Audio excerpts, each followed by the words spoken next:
오늘은 366쪽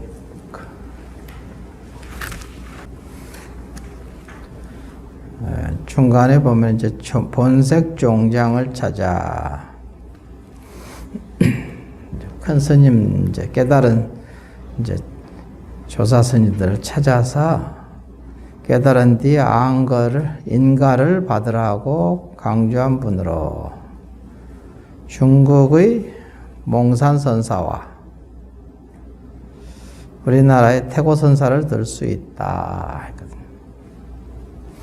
태고선사는 화두를 참고하여 깨달음의 소식이 있게 되면 지혜 있는 사람 앞에서 함부로 말하지 말고, 지혜 없는 사람 앞에서 함부로 말하지 말고 반드시 본색 종장을 만나보고 깨달은 선지식을 만나보고 은밀히 결택을 할 것을 강조하였다.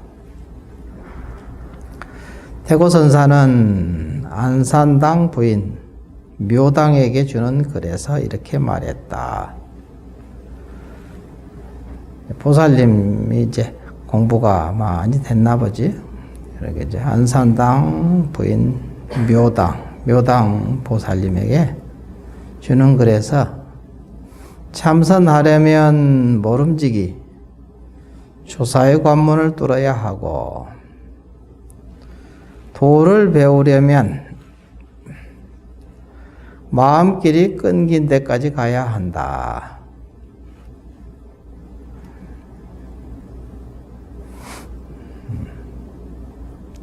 마음길이 끊어질 때 바탕이 그대로 드러나니 물을 마시는 사람만이 차고 더움을 스스로 안다. 그 경지에 이르거든 아무에게나 묻지 말고 바로 본색 종장을 찾아가 그대의 살림살이를 다 털어내 보이도록 하라. 보살님이 이제 공부를 부지런히 열심히 하니까 이렇게 이제 편지를 태고선사가 이제 주셨나 봐.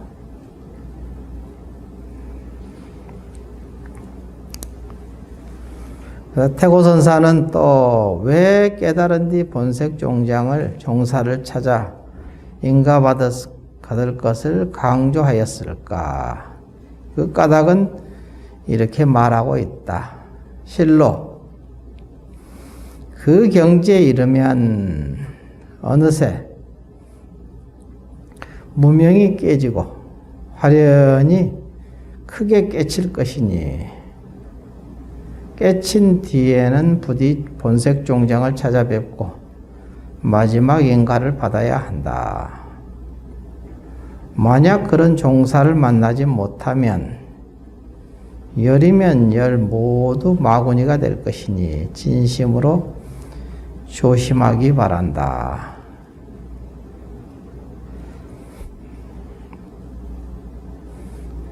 자기 이제 스스로 이제 체험한 바가 이제 있기는 있는데 이게 이제 성인의 말씀에서 검증이 돼야 되거든. 성인의 말씀은 여기서 본색 종장이지요. 깨달은 사람, 깨달은 분에게 인가를 받아야 되거든요. 항상 이제 스스로 체험한 바가 한 것을 자기 지혜가 부족하면 부족한 만큼 또 그것을 해석을 해버리거든. 그래가지고 그것이 다인 것이냐 이렇게 굳게 고집을 하는 수가 있게 되니까 그러는 거예요. 가끔 여기 보면은 이제 다른 수행을 많이 하는 분들이, 많이 했던 분들이 여기 가끔씩 오거든요. 기독교를 하는 사람도 있고, 천주교에서 이제, 무슨 명상, 이런 거, 지도자하고 조계사에서 옛날에 청년들한테 강의도 하고 그랬다더라. 조계사 법당에서. 이제 그분도 이제 그 유명한 강사인가 봐. 나는 그쪽에 관심이 없으니까 잘 모르는데, 애니어그램?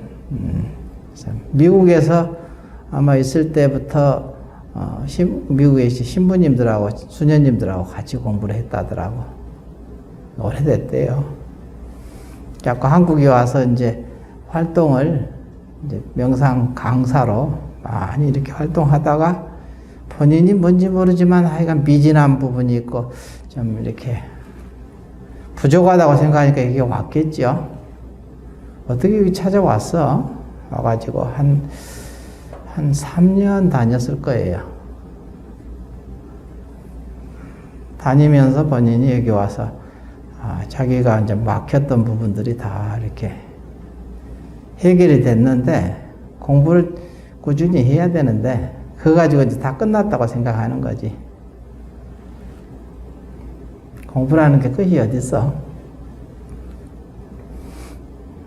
그래갖고 이제 자기 딴에는 이제 계도 받고 법명도 받고 정식으로 인사하고 갔어. 아마 그쪽에서 활동하겠지. 천주교. 천주교에서 원래 활동하던 사람이니까 자기가 책도 쓰고 그랬더라고.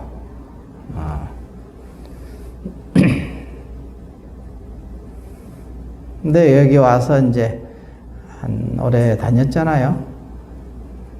한 3년 다녔으니까. 다니면서 이제 공부를 하다 보니까 자기가 이제 막혔던 부분들이 하나씩 이렇게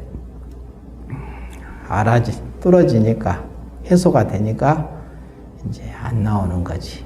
이제 다 알았다는 거야. 그게 다 한 건 아니지. 아는 것도 체험해서 아는 것이 있고, 아르마리로 알기도 하고, 체험해서 알기도 하고, 이게 증득해서 알기도 해요. 신의 행정이라는 어떤 단계 없는 단계가 그래서 있거든. 그래서 여기서도 똑같이 이제 그런 말을 하는 거예요, 여기서.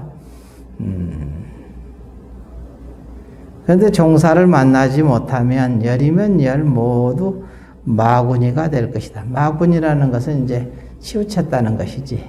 둥근 지에 부처님이 말씀하시는 안욕 따라 삼맥선 보리는 얻지 못하는 거지. 그러면 거기에 머물러 버리면은 그게 이제 치우치거든. 이제 이런 경우가 있게 돼요. 그래서 그런 걸 조심하라 이 소리야. 만약 본색 종장을 찾아가 그 깨달은 경지를 확인받는 결택의 과정을 거치지 않는다면 열이면 열 다 마구니가 된다고 했다. 본색 종장을 찾아가 인가받는 일은 그렇게 중요한 일일 것이다. 한편 화두 공부인은 화두인제로 이제 우리 공부하는 사람은 스승에게 공부를 점검받을 때 자신의 수행 현실을 정직하게 말해야 한다. 거짓없고 간절한 마음으로 부처님을 대하듯 선지식에게 자신의 수행 현실을 말씀드리고 겸허하게 지도를 받아야 한다. 선지식에게 점검받을 때는 자기의 공부 전체를 드러내어 분명하고 확실하게 점검받아야 한다.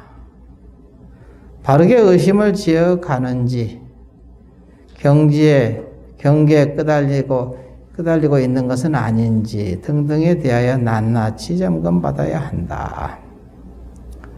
거짓됨이 없이 낱낱이 스승께 보고하여 미세한 망상까지 점검받아야 제대로 점검받았다고 할 수 있다. 스승이 있으면 참 좋지. 스승이 없이 이제 어록이라든가 이걸 의지해서 하면은 즉각 이게 알기는 어렵죠. 한참 자세히 보면은 다 사실은 이미 다 나오기는 나왔어. 다 말씀해 놓으셨다고. 모든 병통, 모든 문제점을 다 지적해 놨어요. 어록에. 근데 그걸 이제 자세하게 안 보지. 그러니까 눈이 있어도 못 본다고 그러거든.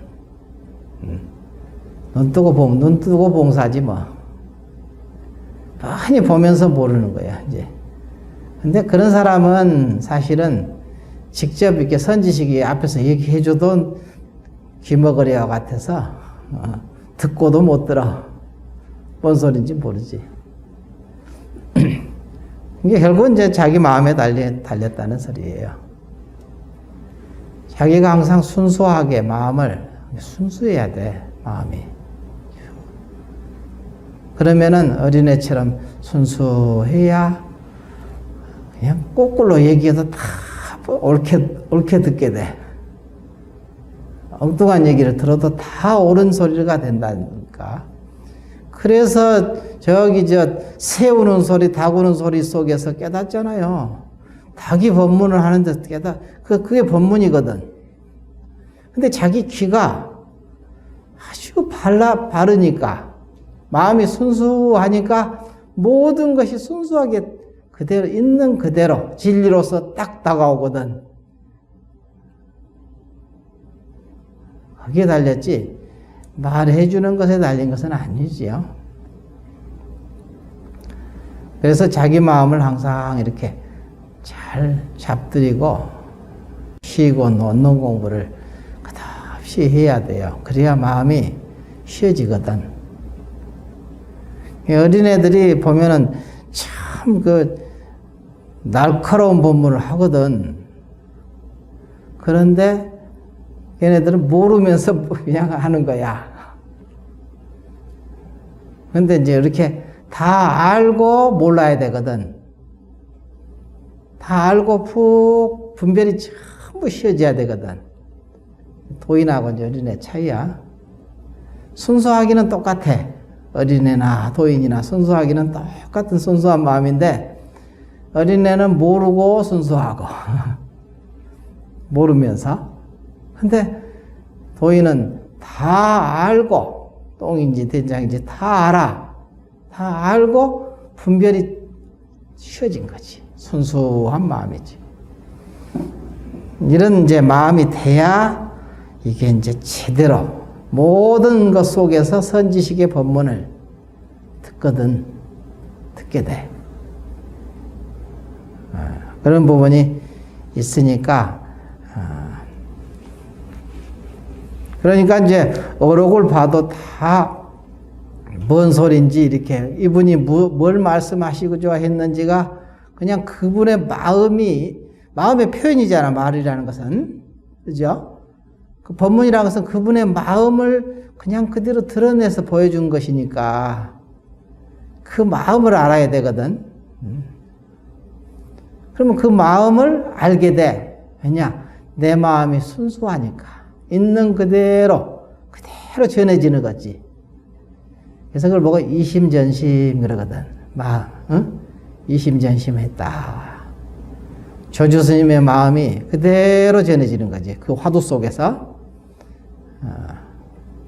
무엇이 부처입니까? 뜰 앞에 잣나무다. 그 말이 그냥 말인데, 말이 중요한 건 아니잖아요. 그것을 대답해 준 말씀 속에 마음이 있죠. 그 마음을 전해 받아야 되거든. 그래서 이심전심 그러잖아. 그렇게 이제 하는 거야. 그러니까 알고 보면 자기 마음에다가 물어봐야 돼, 항상. 자기 마음에 지극하게 참고하고 거기다가 묻는 거지. 왜냐하면 조주스님의 마음이 자기 마음 가운데 있거든. 조주스님의 마음이 따로 있고 내 마음이 따로 있는 것은 아니니까. 그래서 간절하게 자기 내면에다 물어. 전번에 저기 있었잖아요. 소염시라는 거. 양귀비가 그냥 소가 맨날 불러. 소기를 부르는 건 아니잖아. 이름이 소기인데 자기 시종이죠, 시종. 시종을 맨날 불러대. 그러면 이게 여기 남구님 들으라고. 그러니까 우리가 이제 화두를 가지고 계속 이렇게 참고하고 묻는 것은 마치 그와 같아. 누구 들으라고? 자기 안에 있는 낭구님 들으라고. 여기 안에 있는 부처님한테 계속 들으라고 그냥 계속 불러대는 거야. 그러면 거기서 이제 대답이 나오겠지. 왜 불러? 하고 이렇게. 이건 어때? 하고 그러면 이제, 이것은 이것이야. 이렇게 가르쳐 주거든. 그래서 알게 돼. 내가 깨닫게 돼. 아, 그렇구나. 이렇게. 그 자리에서 알게 해야 내가 아는 것이지. 내 아르마리로 알 수는 없는 거죠. 아르마리를 어떻게 압니까? 못 아는 거지.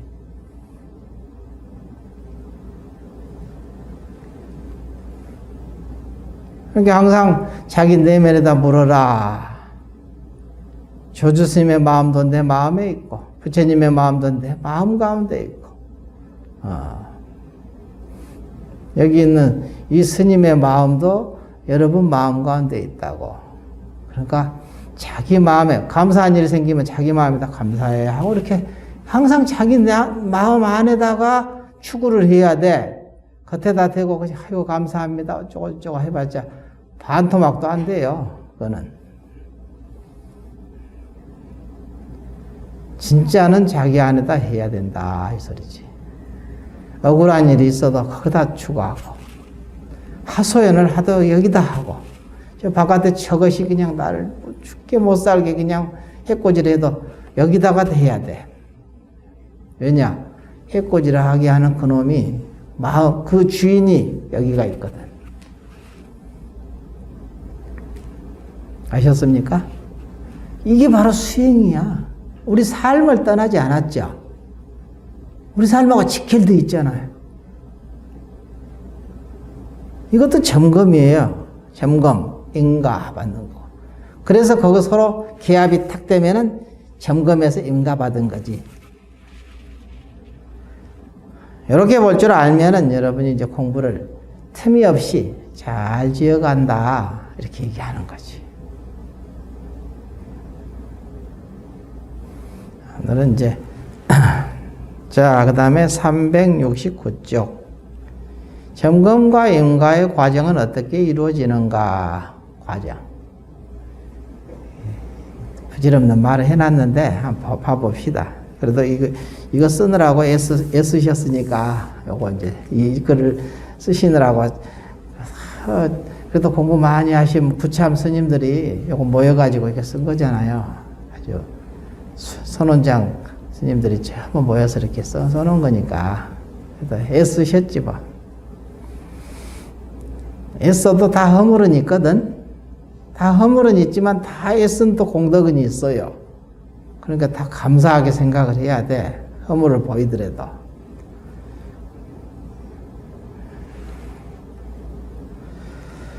점검과 인가의 과정, 달마 조사 이후 조사선에서 상당 법문과 설법과 법문을 문답을 통한 공부가 어떤 구조로 진행되어 왔는가를 살펴보면 점검과 인가가 보편적인 절차였음을 확인할 수 있다. 조사선의 공부는 발심, 참문, 참구, 감변, 인가의 과정을 거치게 된다. 이게 이제 발심이란 또 뭐냐? 그러니까 조사선의 정신이 그대로 있고 있는 가나선도 마찬가지 과정을 거친다. 요새는 이제 가나선이라고 안 쓰고 이제 웬만하면 이제 화두선이라고 이렇게 얘기를 할 모양인가 보더라고. 그때 이제 내가 회의에 계속 우리 이제 가나선 그 수자에서 책을 만들려고 하는데 그게 이제 가나선이라는 것은 일반인들이 들어서 가나선이 뭔지를 잘 모른대. 그러니까 그냥 화두는 일반인들도 많이 알잖아요. 세상의 화두 뭐 이런 얘기 많이 나오죠. 일반적으로 쓰잖아요. 화두선이라고 하는 게 차라리 훨씬 더 직접적이겠다. 그래서 이제 가나선보다는 이제 화두선이라는 말을 좀 쓰는 게 어떻겠는가 하고 그때 얘기는 했는데 이게 뭐 공식적으로 이제 막 그렇게 천명된 것은 아닌데 거기 회의 때 이제 얘기를 했던 얘기예요. 근데 그들이 그렇게 생각한다는 것은 또 그렇게 돌아간다는 소리지 앞으로. 용어 선택이 중요하거든요. 용어가 중요해요, 원래. 그 용어를 잘 쓰면은 일반인들에게 많이 이렇게 받아들이게 되고. 기독교도 저게 처음에 하느님이라고 아니었죠. 하느님은 천재니까. 그건 중국 사상이라고 해서. 근데 이 야훼 이랬거든, 야훼. 그죠? 근데 이제 그걸 하느님이라고 그냥 용어를 선택을 해버리고 나니까 우리 민족이 하늘님 사상이 있거든. 그 천연적으로 있는 사상이 거기다 딱 맞춰버린 거야. 그러니까 그냥 부담 없이 착 받아들이게 되는 거야. 그냥 우리 사람들, 여기 우리나라 사람들이. 하느님이라는 용어를 너무나도 잘 쓴 거지. 차용해서 써버렸거든. 그래서 기독교가 그냥 이렇게 우리나라를 아주 전 영역에서 이제 석권해버렸어요. 불교는 이제 맥을 못 춥니다. 아무것도 힘을 쓰지를 못해. 지금은 이제 정부도 그냥 전부 기독교 눈치를 계속 보고 있죠, 뭐. 지금 말 되게 저기 안 듣죠, 기독교가.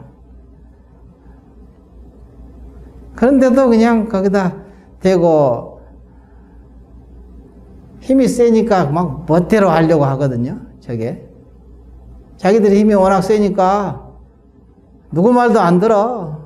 자기가 옳다는 거지 뭐. 참. 예전에는 그래도 서로 불교 눈치도 많이 보고 이랬는데 이제는 불교 눈치 안 봅니다. 왜냐하면 이제 불교가 힘이 없으니까.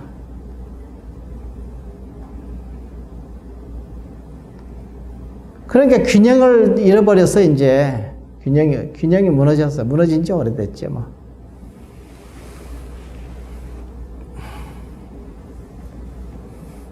그러니까 그냥 자기들 멋대로 하는 거야. 누구도 제재 못 해요.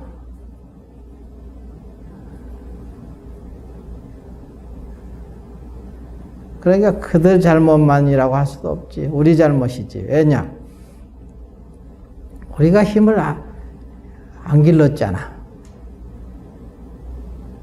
불교가 힘을 기르지 않았거든. 자기 수행도 안 했고, 열심히 안 했고, 포교도 안 했고, 이 두 가지죠. 상구보리 하화중생. 우리가 해야 될 수행이란 게 뭐냐? 이 두 가지거든. 상구보리 하화중생이야. 수행의 덕목 두 가지가. 이거를 제대로 안 한 까닭에 거기에 그쪽으로 힘이 너무 쏠려가 버리니까 이 사회가 그냥 시끄럽고 복잡한 까닭이 균형을 맞춰야 이 사회가 건강해지거든. 균형이 깨지면은 건강이 무너지거든요. 우리 안에 들어봤죠? 장내 세균이 균형을 맞아야 가장 건강하다고 하죠. 유익균만 다 정복했어도 이 건강이 무너집니다. 유익균과 유해균이 딱 균형을 맞아야 이게 아주 건강한 사람이라고 그러거든. 그러니까 선만 있어도 안 돼요. 선과 악이 균형을 잘 맞춰서. 그쪽에서 보면 우리가 악이겠지만, 저쪽, 기독교에서 보면, 그야말로 불교가 그냥 악이겠지 뭐. 그들이 생각할 때는.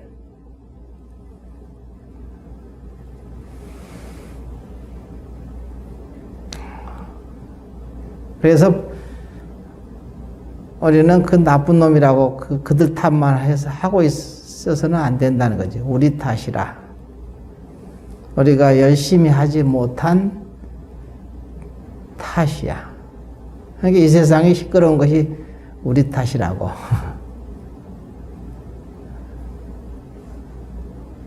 이런 부분을 우리가 이제 알아야지 불자들이 그냥 우리 자식 잘 되고 그냥 여기에 그냥 오직 그것에 다야. 그냥 나 잘 먹고 잘 살아야 되겠다 이 소리지 뭐. 나만.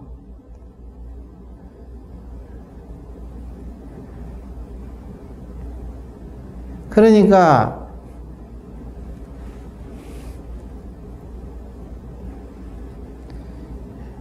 치우칠 수밖에 없지.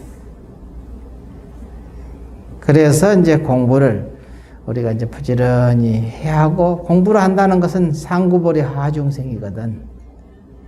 상위로는 보리를 구하고 부지런히 와서 공부해야지. 그리고 아래로는 우리 주변에 우리 가족들, 우리 손자들 이렇게 다 공부 가르쳐야지. 사화중생 뭐 어디서부터 할 거야? 우리 주변부터 해야 될 거 아니에요? 가장 가까운 내 주변부터 하기 한번. 나도 속가로 따지면 우리 속가도 불교를 공부하는 사람은 믿는 사람 없지. 별로. 나도 문제야.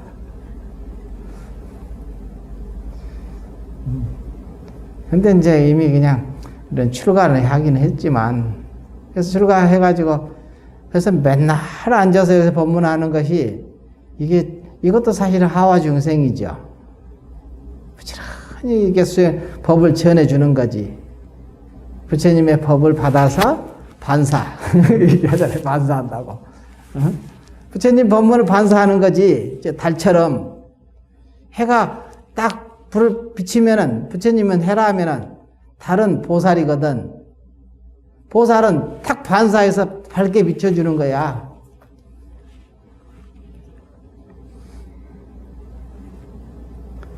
그 역할, 중간 역할이라도 잘해라 이거야. 그게 상구보리 하중생이야. 보살의 임무가 바로 그게 반사시키는 거지. 그 지혜 광명을.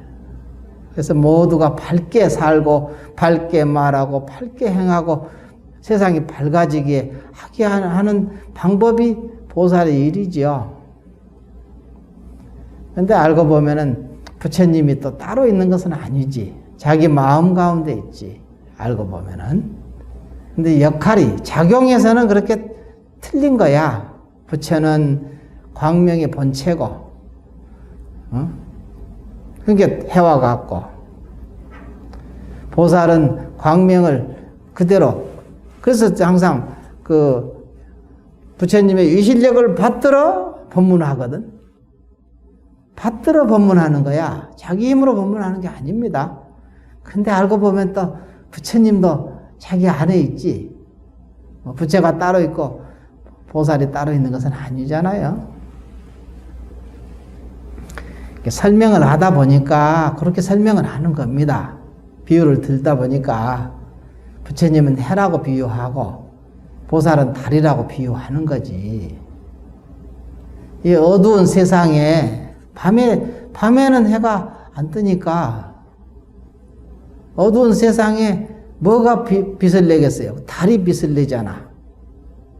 무명 악업에 쌓여 있으면은 부처님은 감춰져 있거든. 어두운 밤과 같아. 밤에 누가 달이 반사를 해서 비춰야지. 이게 좀 비유가 좀 적절하죠. 적절하잖아.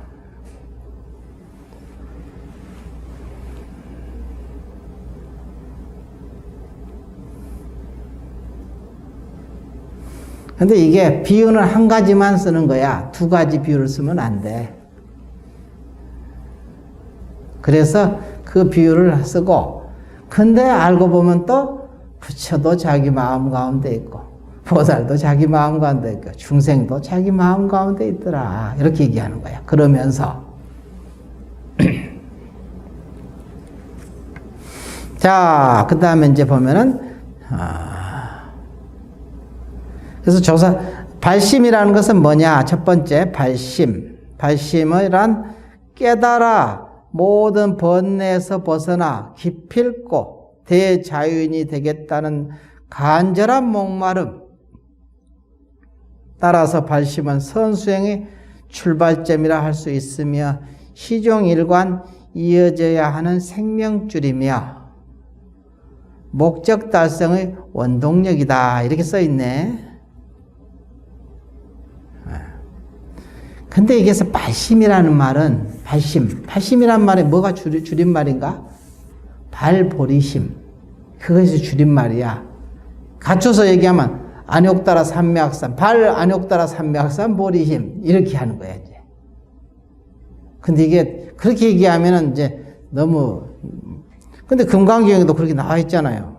세존이시여 선남자 선여인이 안욕따라 삼매학산 보리심을 발했사오니, 일으켜 싸우니 마땅히 어떻게 머물며 어떻게 그 마음을 항복받으리까 하고 묻거든. 이게 여기서부터 금강경이 출발합니다. 시작을 여기서부터 출발하죠.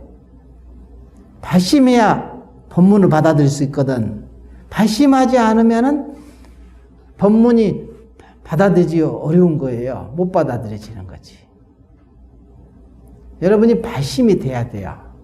발심이 되려면은 신심이 돼야 돼. 신심이 생겨야 돼. 신심하고 발심은 조금 차이가 있거든요. 그래서 이것을 화엄에서는 신심, 믿음으로부터 십신.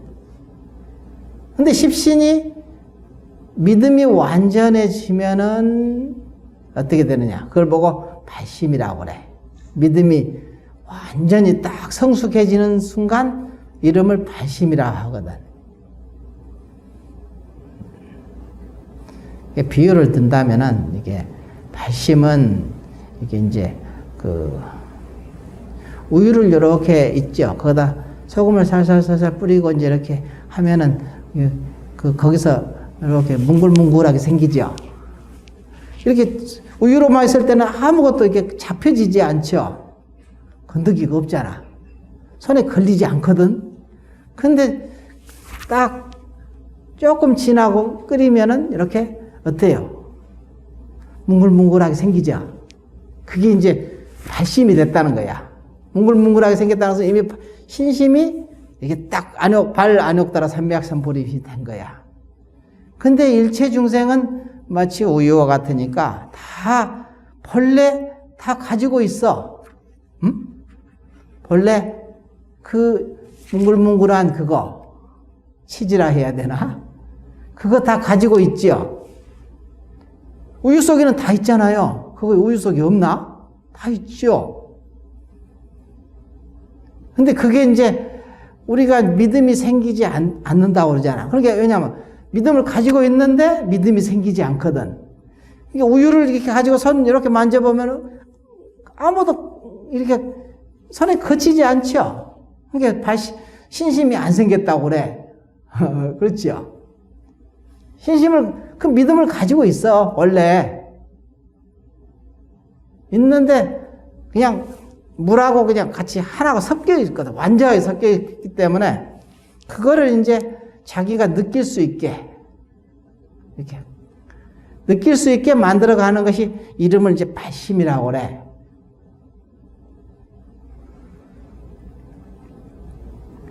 그러면은 그때부터 이제 부처님 법문이 실감나게 이제 받아들일 준비가 이제 됐다는 거야.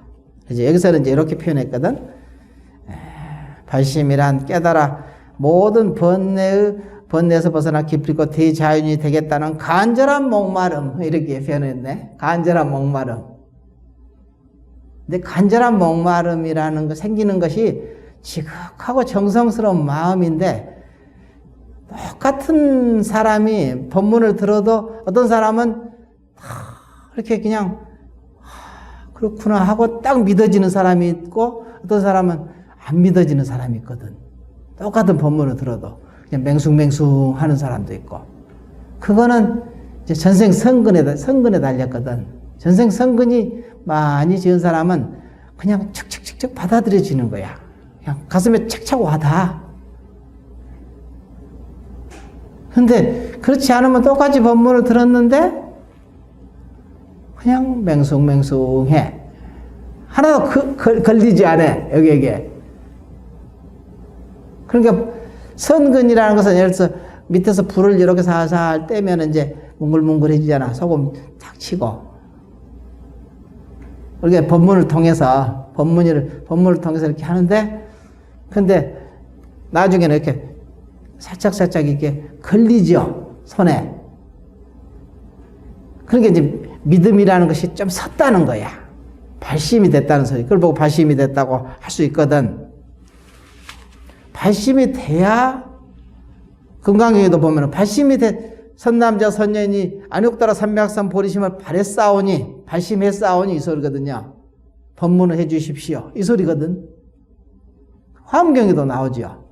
화엄경에도 보면은, 입법계품에서, 선제동자가 53선지식을 참방하고 돌아다니면서 처음에 하는 소리가 뭐냐면, 제가 발심했사오니, 이러거든. 제가 안욕따라 삼맥산 보리심을 발했사오니. 법문해 주십시오. 이러거든. 이미 그릇 가지고 왔다 이거야. 난 담을 준비가 돼 있다 이거지. 해 주십시오. 담겠습니다.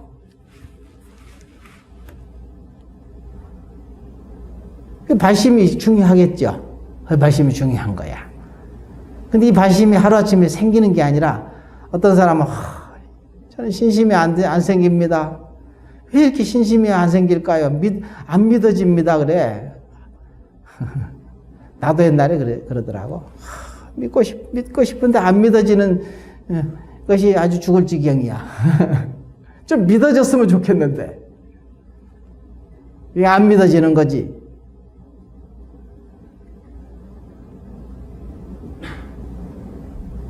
믿음이 잡히질 않으니까. 근데 그게 하루아침에 되는 건 아니죠. 선근을, 전생 선근이 많은 사람은 그냥 척 듣자마자 그냥 탁 믿어지는 사람이 있거든. 전생 선근이죠, 그것도. 우리는 삶이 그냥 연속선상 속에서 계속 이어가니까. 근데 지금이 또 전생이니까. 부지런히 지금 전생의 선근을 심어라, 이 소리야. 심으면은 발심이 생겨. 우유에서 이렇게 뭉글뭉글하니 치즈가 이렇게 걸리는 것이 느껴지잖아. 그러면 자기가 믿어지는 게 느껴지는 거야. 딱 믿어졌어. 가슴에 착 와닿았어. 이런 것이 생기는 거지.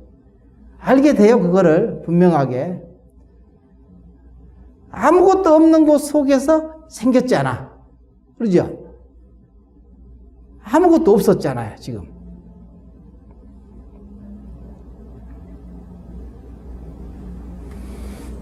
근데 아무것도 없다고 해서 없는 건 아니지. 다 본래 우유는 가지고 있으니까, 그 속에. 불성은 다 가지고 있는 거지. 일체중생 희루불성 하잖아요? 그와 같이. 오늘은 또 우유 얘기도 하네. 이게 어디서 나온 소리인지 모르겠네. 내가 들었나? 이것도 비유가 좀 적절하지요. 그냥 믿어라 하고 발심하면은 이게 너무 관념적이고 추상적인 말로 그냥 끝나버리거든요. 이게 손에 잡히듯이 다가오지 않으니까 계속 이런 비유를 드는 거야. 이렇게 들 수밖에 없지. 들어야 여러분이 이제 실감나게 느껴지니까. 이게 발심이 있어야 되고, 그 다음에 발심은 이게 그래서 생명줄이다 하는 말이 맞아요. 이게 생명줄이거든. 여러분이 이게 생명줄과 같아. 우리 삶의 생명줄.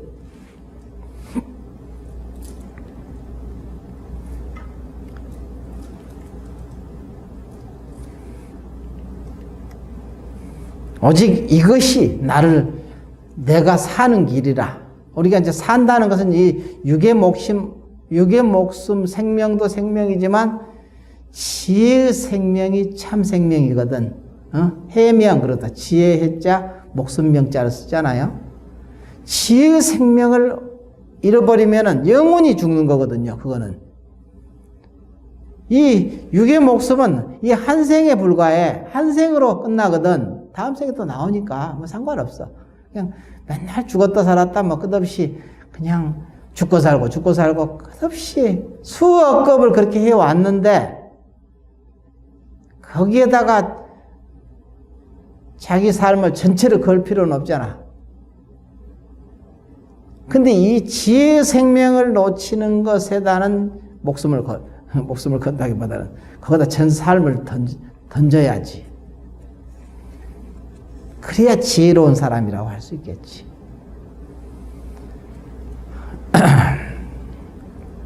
그러니까 여기서 얘기하는 시중일관 여제하는 것이 생멸줄이요. 생명줄이라는 말을 그래서 쓴 것 같아요. 말을. 그 다음에 참문. 참문이라는 것은 발심하고 나서 선지식을 찾아가 가르침을 청하는 것을 말한다. 그래서 청문이라고 한다. 이라고도 한다 이거야. 청문. 이렇게 법을 물어오는 수행자의 물음에 응대하여 선지식은 여러 가지 기연을 통하여 바로 마음을 보여주고자 한다. 그 구체적인 방법으로 설법과 문답이 있다. 설법과 문답 과정에서 수행자는 언어를 매개로 마음을 깨치게 된다. 그리고 경우에 따라서 할과 방이나 그 밖의 직접적인 행위를 통해 본래 면목이 격발되기도 한다. 수행자는 선지식의 응답 과정에서 기연이 맞으면 바로 깨치는 거다. 깨치는 것이 된다. 이런 경우에는 그냥 언어 변호, 말 끝에서 막 문득 그냥 곧바로 깨친다 이 소리지. 언어 변호라고 한다. 뛰어난 상근기인이 여기에 해당된다 했거든.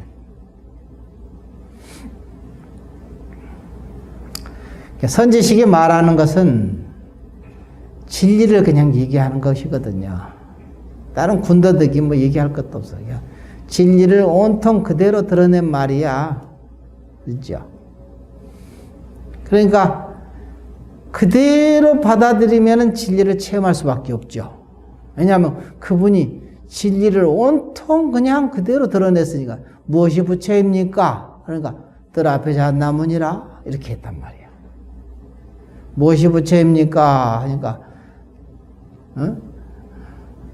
직간에 있는 마른 똥막대기다 이랬거든. 그게 뭐냐면 진리를 온통 그냥 그대로 드러낸 말이에요. 그거를 100% 그냥 그대로 받아들일 수 있다면, 믿어진다면 거기서 깨달음이 생기거든. 그럼 언어 변화라고 그래. 말 아래서 그냥 곧장 깨달았다. 이렇게 얘기하는지.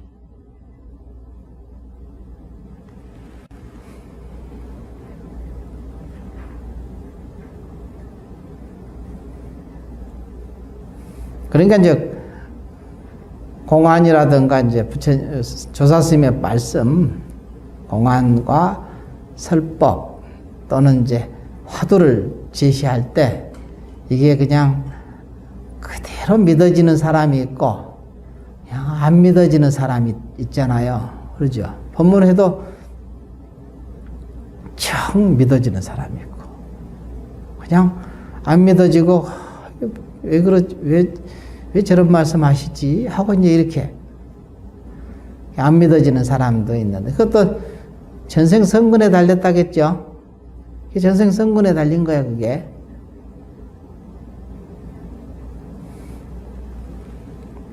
믿어지면 거기서 발심이 됐기 때문에 깨치거든. 깨닫거든요. 이제 안 믿어지는 사람은 여기서 뭐라고 그랬느냐? 수행자가 선지식이 참문하는 과정에서 말 끝에 깨닫지 못하면 의문과 혼란 속에 빠지게 된다. 왜 그럴까 하고 이제 생각을 하는 게 참고하게 되지요. 그래서 이럴 경우에 선지식이 제시한 화두의 의심을 품고 지속적으로 궁구해 나가게 되는데 이런 과정을 참구라고 한다. 이게 참구. 발심, 그다음에 참문, 참구 그랬죠. 참구. 참구에 들어가라.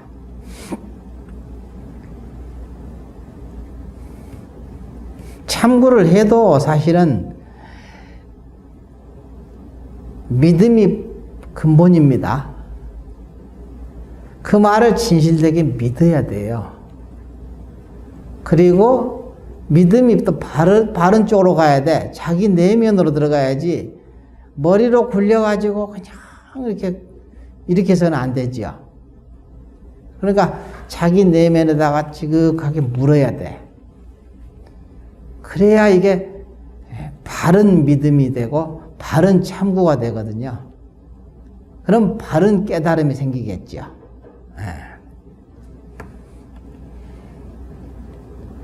그래서 이제 처음 찾은 선지식과 인연이 없다고 여기는 수행자는 가슴에 맺힌 의문과 혼란을 해결하고자 다른 선지식을 찾아 행각하기도 한다. 그렇지 않는 경우에는 선지식을 모시고 정진하면서 가슴에 막혀있는 문제를 풀고자 목숨을 걸고 겨눈다. 참구의 과정은 좌선을 하면서 진행되기도 하지만 걷고 머물고 앉고 눕는 행주자와의 일상에서 이루어지기도 한다. 일상에서 이루어져야죠, 항상. 앉아서 좌선할 때만 참고하고 그냥 걸어다닐 때는 안 하고 있으면 안 되겠죠. 일상 우리 삶 전체 속에서 참고가 들어가야지. 그래도 이게 쉬운 일은 아니거든. 그렇게 한다 하더라. 이제 그렇게 하게 되면은 빨리 돼요. 마음이 깊어질 수밖에 없거든. 마음이 깊어지니까 뭐든지 그냥 마음이 깊어져야 모든 분별을 이렇게 놔라 마라 할 수 없이 그냥 저절로 놔지는 거지. 마음이 깊어지니까.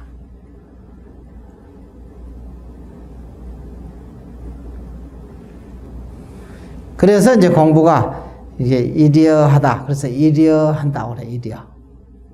그래서 동정, 일여 이렇게 하거든.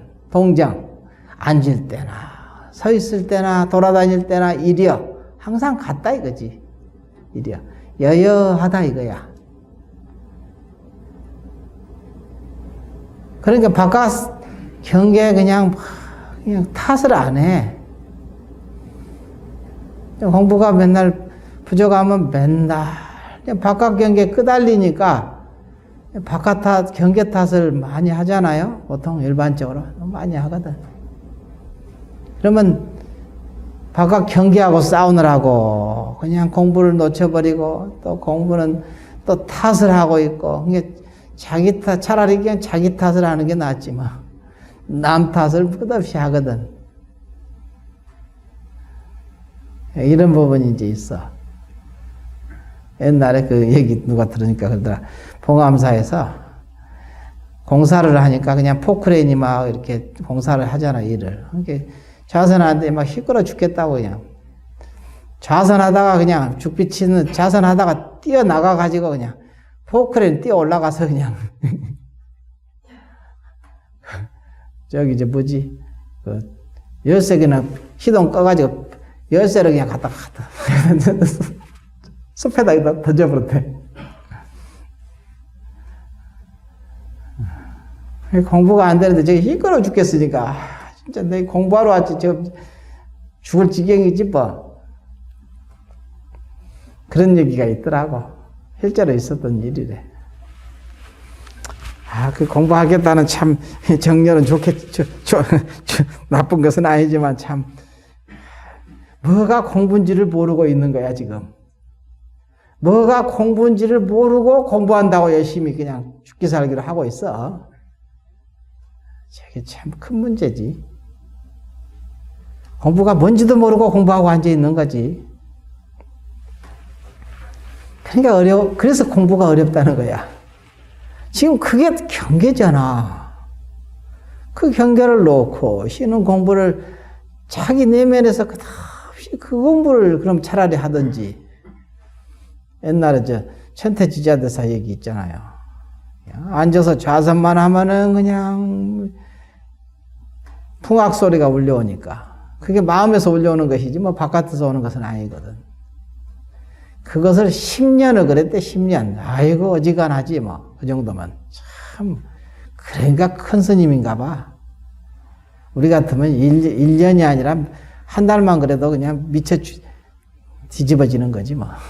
팔짝 뛰는 거지. 근데 그걸 10년을 견디고, 너는 해라, 나는 간다. 이런 식으로 계속 놓고 가고, 그 작업을 끝없이 하는 거예요. 10년 만에 그냥 딱 풍악소리가 딱 그치는과 동시에 그냥 크게 깨달았대요. 그런 얘기가 있더라고. 그러니까 참 큰 스님이시지.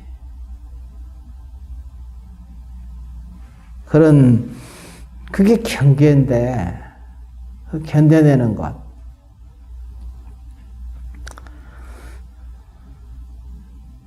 그래서 여기서 보면 이제, 행각하기도 한다. 그렇지 않을 경우는, 겨눈다. 참구의 과정은 좌선을 하면서 이거 했구나. 이렇게 화두를 참고하고 선지식에게 묻고 하다 보면 어느덧 공부가 무르익어 결정적인 계기를 만나면 은산철벽을 투과하여 바로 그 자리에서 견성하게 되는 것이다. 했거든요. 견성하게 된다. 했습니다.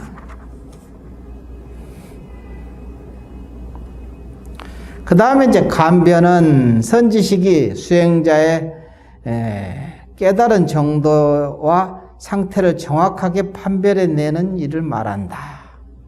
수행자가 깨달음을 얻으면 선지식을 찾아가 인가를 구하게 되는데 이때 선지식은 여러 가지 문제를 제기하여 수행자의 깨달음이 온전한 것인지 그렇지 않은 것인지 확인하는 절차를 거치게 되는데 이것을 감변이라고 한다. 감변의 엄격한 절차를 통하여 화두를 타파하여 깨달은 것이 확인되면 선지식은 인가를 내려준다. 선지식의 인가를 받으면 수행자는 스스로 또 한 점의 의혹이 없이 확철대오하게 된다. 그러나 수행자가 선지식의 인가를 받지 못하면 화두 참고를 계속 해야 하며 이러한 과정은 마침내 대오하는 순간까지 이어지게 된다. 위에서 본 바와 같이 구도 과정에서 중요한 요소는 수행자와 스승의 문답으로 이루어지는 대화, 그리고 수행자 스스로의 발심과 참문, 참구의 노력이다. 이러한 과정에서 말끝에 깨닫지 못한 경우 화두를 들고 참고하다가 화두를 타파하게 되면 감변을 통해 인가를 받게 되는 것이다. 이렇게.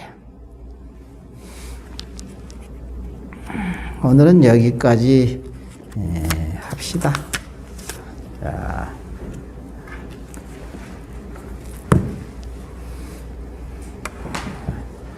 이걸로 마치겠습니다.